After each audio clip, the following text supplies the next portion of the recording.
to SAK Academy. இன்னைக்கு நம்ம பைத்தானில் data types, variables, operators அதாவது பைத்தானோட பேசிக் அப்படின்றத நம்ம பார்க்கலாம். ஆக்சுவலி இது பைத்தானோட பேசிக் மட்டும் கிடையாது. ஒரு ஜாவா ஸ்கிரிப்டாக இருக்கட்டும், ஜாவாவாக இருக்கட்டும், சி++, எல்லாத்துலேயுமே இந்த மாதிரியான டேர்ம்ஸை நீங்கள் கண்டிப்பாக கேள்விப்பட்டிருப்பீங்க. டேட்டா டைப்ஸ், ஆப்ரேட்டர்ஸ், வேரியபிள்ஸ் இது எல்லா லாங்குவேஜஸ்க்கும் காமனாக சூட் ஆகுறது. நம்ம ஒவ்வொரு இதுலேயும் யூஸ் பண்ணுற மெத்தட்ஸ் வேறு மாதிரி இருக்கும். இப்போது கீவேர்ட்ஸ், சின்டாக்ஸ் இதெல்லாம் நமக்கு டிஃபர் ஆகுமே தவிர நம்ம செய்ய போகிற கான்செப்ட்ஸ் எல்லாமே எல்லா லாங்குவேஜஸ்லேயும் சிமிலராக தான் இருக்கும். வாங்க நம்ம கான்செப்ட்குள்ளே போகலாம். ஃபஸ்ட்டு பைத்தானில் ஒரு ப்ராப்ளம் நம்ம சால்வ் பண்ணணும் அப்படின்னா நமக்கு ஒரு செட் ஆஃப் டேட்டா தேவை. அந்த டேட்டாவை தான் நம்ம ப்ராசஸ் பண்ண முடியும், ரைட்? ஸோ ஒரு இன்புட் டேட்டா நமக்கு கண்டிப்பாக தேவை. ஸோ அந்த டேட்டாவை நம்ம எங்கே போய் ஸ்டோர் பண்ண போகிறோம், அதை எப்படி கேட்டகரைஸ் பண்ணுறோம், அதில் என்ன ஃபங்க்ஷன்ஸ் யூஸ் பண்ணி நம்ம அதுலேருந்து ஒரு அவுட்புட் கொண்டு வர போகிறோம், இதுதான் நமக்கு மெயினாக தேவையாக இருக்கிறது. ஓகேவா? இப்போ இந்த டேட்டாவை நம்ம எங்கே ஸ்டோர் பண்ணி வைக்கலாம்? இமேஜின் பண்ணிக்கோங்க, டேட்டாவை ஸ்டோர் பண்ணி வைக்கிற இடத்த நம்ம வேரியபிள்ஸ் அப்படின்னு சொல்லுவோம். இப்போ இந்த பாட்டிலுக்குள்ளே 1 2 3 அப்படின்னு சொல்லிட்டு இருக்குது. ஸோ இந்த பாட்டில் உங்களுக்கு வேரியபிள்ஸ் அதோட உள்ளே இருக்கிறது வேல்யூஸ்.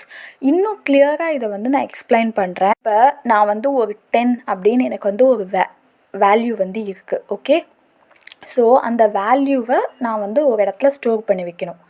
அந்த ஸ்டோர் பண்ணி வைக்கிற இடம் தான் என்னது? வேரியபிள். அதாவது இந்த பாக்ஸ் தான் அந்த ஸ்டோரிங் கண்டெய்னர்.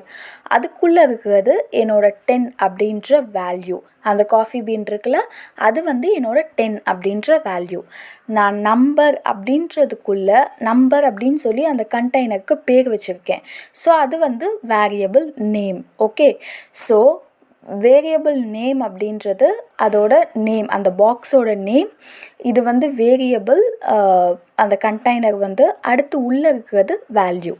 இப்போது நம்ம ஒரு எக்ஸாம்பிள் பார்க்கலாம். இப்போ A = 10 அப்படின்னு சொல்லி கொடுத்துட்டேன், B = 10. அதாவது ரெண்டுமே என்னது? வேரியபிள். அதாவது வேரியபிளோட நேம் ஏயும் பியும், அதோட வேல்யூஸ் 10 10. ஓகே, ஸோ இப்போ அடுத்தது நம்ம டேட்டா டைப்ஸ் பார்க்கலாம். இப்போ வீட்டில் நம்ம ஒரு கண்டெய்னரில் ஒரு இப்போ நம்ம இதை கூட வச்சுக்கலாம். ஒரு கண்டெய்னரில் நம்ம ஒரு டிஷ்ஷை எதுனாலும் மஞ்சப்பொடி, மிளகாப்பொடி, கொரியாண்டர் பவுடர் இப்படின்னு சொல்லி நம்ம தனித்தனியாக தான் எல்லாத்தையும் ஸ்டோர் பண்ணியிருப்போம். ஒரே கண்டெய்னரில் எல்லாத்தையும் ஸ்டோர் பண்ணி வைக்க மாட்டோம். ஸோ அந்த கண்டெய்னர் முன்னாடி நான் சொன்ன மாதிரி அதுதான் வேரியபிள் நம்ம ஸ்டோர் பண்ணி வைக்கிற இடம். பட் ஆனால் எல்லாத்தையும் நம்ம கலந்து வைக்க முடியாது. அதுக்காக தான் நம்ம என்ன பண்ணுறோம் அப்படின்னா டேட்டா டைப்ஸ் யூஸ் பண்ணுறோம். இது இந்த கேட்டகரியில் வரும், இது மிளகாப்பொடி கேட்டகரியில் வரும். ஸோ அந்த மாதிரி நம்ம டிஃப்ரென்ஷியேட் பண்ணுறதுக்கு டேட்டா டைப்ஸ் யூஸ் பண்ணுறோம். இதில் இன்றைக்கி நம்ம பார்க்கலான்றது integer, float and string, Boolean.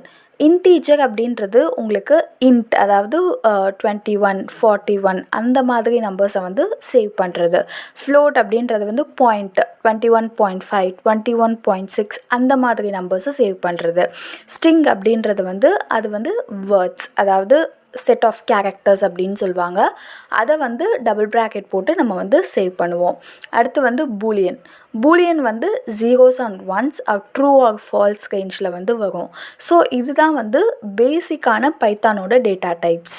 So இது நம்ம இந்த மாதிரி டைப் ஆஃப் ஏ அப்படின்னு கொடுக்கும் போது நமக்கு அந்த வேரியபிள் என்ன டைப் அப்படின்னு சொல்லி நமக்கு டிஸ்பிளே ஆகும்.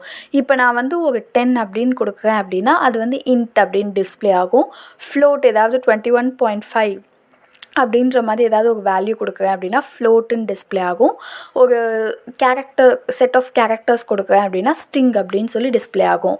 சப்போஸ் நான் A+B அப்படின்னு சொல்லிட்டு ஸ்ட்ரிங்கையும் இன்ட்டையும் ஆட் பண்ண ட்ரை பண்ணேன் அப்படின்னா அது எரர் தான் வரும். பிகாஸ் ரெண்டு டிஃப்ரெண்ட் டைப்ஸை நம்மளால் ஆட் பண்ண முடியாது. ஸோ அதனால் அது எரர் வரும்.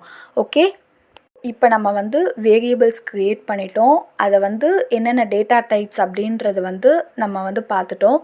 இப்போ அதோட ஆப்ரேஷன்ஸ் அப்படின்னா இப்போ a + b = 25.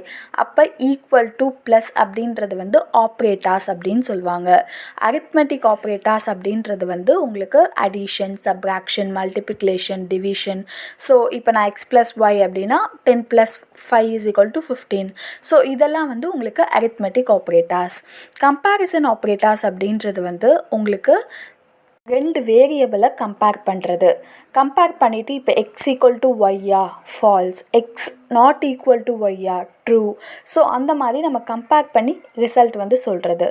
லாஜிக்கல் ஆப்ரேட்டர்ஸ் அப்படின்னா 2 ஆப்ரேஷன்ஸை வந்து கம்பேர் பண்ணி அதுக்கான ரிசல்ட் வந்து சொல்கிறது. இப்போ 2 ஆப்ரேஷன் சேரும் போது நமக்கு வந்து வர ரிசல்ட்டை வந்து லாஜிக்கல் ஆப்ரேட்டர்ஸ் கொடுக்கும். இன்றைக்கி வந்து நம்ம ஆப்ரேட்டர்ஸ், டேட்டா டைப்ஸ் பார்த்துருக்கோம், வேரியபிள்ஸ் பார்த்துருக்கோம். ஸோ இது உங்களுக்கு வந்து பிடிச்சிருக்கோன்னு நினைக்கிறேன். ஸோ மேலும் இன்னும் வீடியோஸ் நிறையா வரதுக்கு லைக் பண்ணுங்கள், ஷேர் பண்ணுங்கள், சப்ஸ்கிரைப் பண்ணுங்கள் ஃப்ரெண்ட்ஸ். தேங்க்யூ.